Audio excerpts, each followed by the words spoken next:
Israel, no, not Israel, but like, I don't know. It's when Israel was 70. The ambassador used to do our show. I loved him. Okay, so it's all the people who were good to Israel.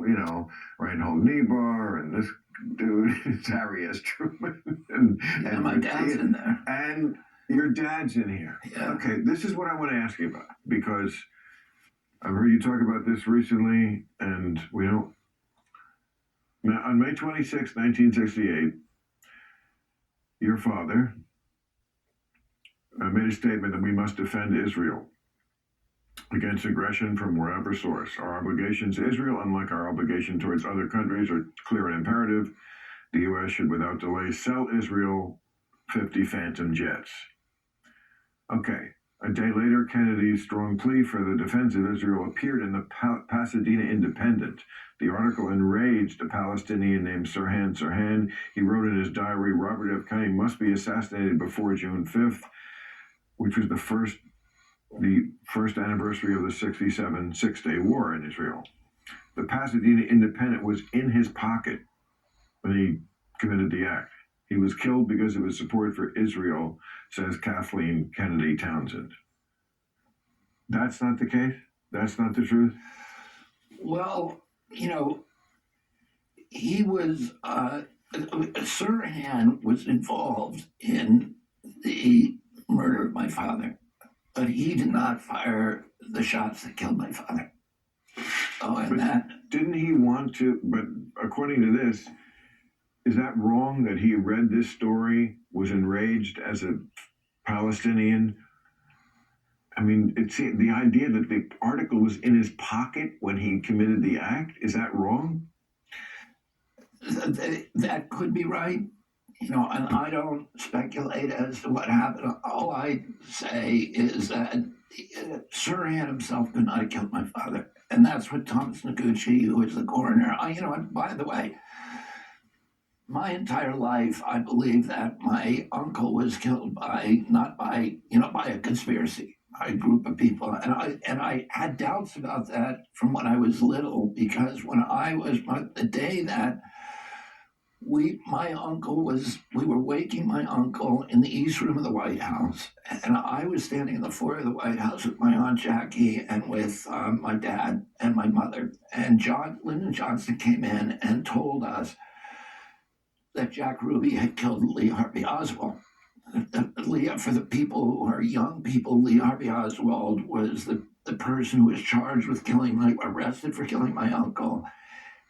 And a day later, he was killed in the jailhouse by a guy, who came in. A nightclub owner. What? A nightclub owner. A nightclub owner who was, deeply involved with the mob. Not the worst nightclub owner I ever worked for, but yeah, an asshole nonetheless. Anyway, and I had said to my dad and my mother at that time, why did he do it? Did he love our family? Because even as a little kid, it didn't make any sense to me. Why would you go do that in public when when you're putting your own life at stake? And so that story never made any sense. And then, when I was older, I researched it. Somebody gave me a book called The Unspeakable, and I read it, and the whole story that made sense. But I still believe. And my father had been killed by Sirhan. Sirhan confessed to the murder. He pled guilty. And, his story is that he has no memory of it. And he's stuck with that story for 60 years. So, but Paul, there was a man standing, one of my father's best friends, was standing beside him when my father was shot. And his name is Paul Schrade. He was the deputy director of the United Auto Workers, and he's the guy who recruited Cesar Chavez to the labor movement, to the United Farm Workers, and then introduced my father to Cesar Chavez, which was one of the most important relationships that my father had. And the first shot that Sirhan fired hit Paul in the head.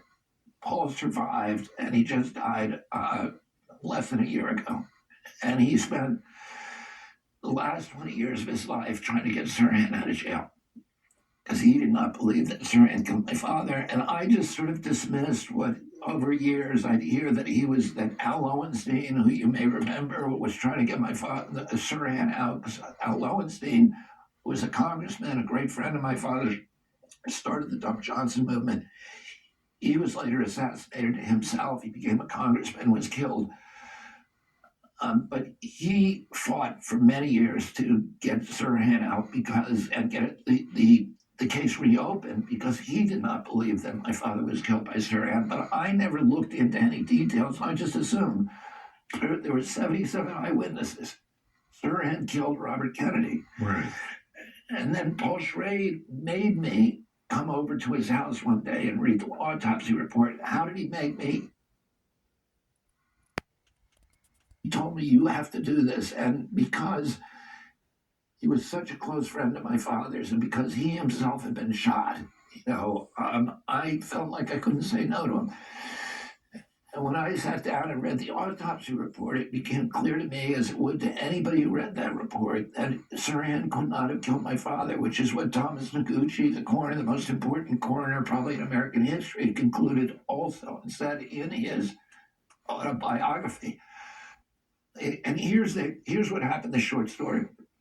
Sirhan fired 2 shots at my father. He was 5 feet away. There was, as I said, there was absolute mayhem in the kitchen of the Ambassador Hotel. My father just won the primary. He said from the stage, and now it's on to Chicago, which was where the convention was. Then he walks off the stage and he went into a route that was not expected. He was led into a route through the kitchen, which he was not supposed to go to. And waiting in the kitchen in an ambush was Sirhan standing in front of a steam table. And as my father approached the steam table, Sirhan fired at him 2 shots. One of those hit Paul Schrade. The other one went past my father's ear and hit a door jamb behind my father, a wooden door jamb, from which it was later removed by the LAPD. Sirhan was then grabbed by 6 men in a dog pile, and he was backed onto the steam table. And his hand, Rayford Johnson, who was a great friend of mine, one of my father's close friends, he was the decathlon gold medal winner in 1960. He was one of the people who grabbed it, and he was the one who actually grabbed his hand. And he said that Sirhan, who's a tiny little man, I've been to meet him and visit him in prison. He said the tiniest little guy. But Rayford said he had superhuman strength, and he could not get that gun out of his hand. And Sirhan now was pointing the gun away from my father and fired 6 more shots. So there's 8 shots in the barrel. He fired 6 in the other direction, the opposite direction from where my father was. All of those shots hit people. So we know who they hit. We know what happened to all of those bullets. One person got shot twice, once through his once through his clothing.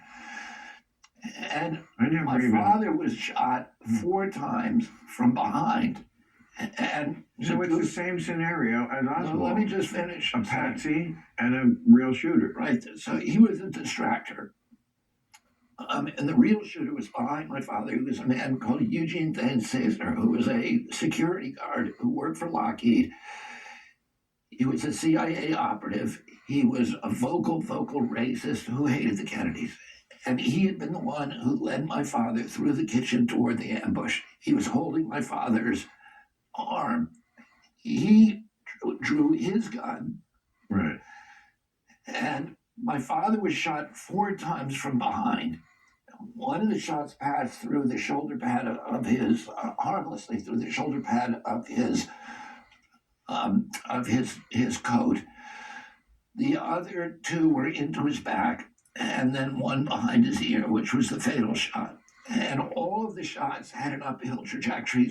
And all of them, and this is what the autopsy found, were contact shots. So the barrel of the gun was touching my father's body or his clothing, and the discharge left carbon tattoos were less than an inch from his skin. So they left carbon tattoos on his flesh. And the autopsy was an exquisite autopsy. It's called the perfect autopsy. Thomas Noguchi, who knew what had happened to President Kennedy's autopsy, which was, loaded with scandal, did not want the same thing to happen in LA. And he said, we're not going to do Dallas again. So he flew in the top coroners from all of the armed services, the Army, Air Force, Navy, Marines, to observe what he was doing.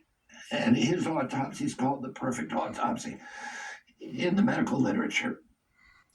And, he concluded that the shots had come from behind. And there were 77 eyewitnesses who saw that Sirhan was never behind my father. He was always in front of him, always about 5 feet away. And all the shots that killed him. Now, It seems so open. he fell, and as my father fell, he must have known he was being shot from behind, because he turned around and grabbed off Cesar's clip-on tie.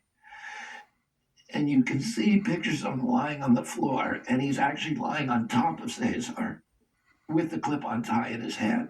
And there's pictures of Cesar without his tie on. Cesar pushed my father off him and stood up. He was knocked down. When my father fell onto him, he stood up and was seen with his gun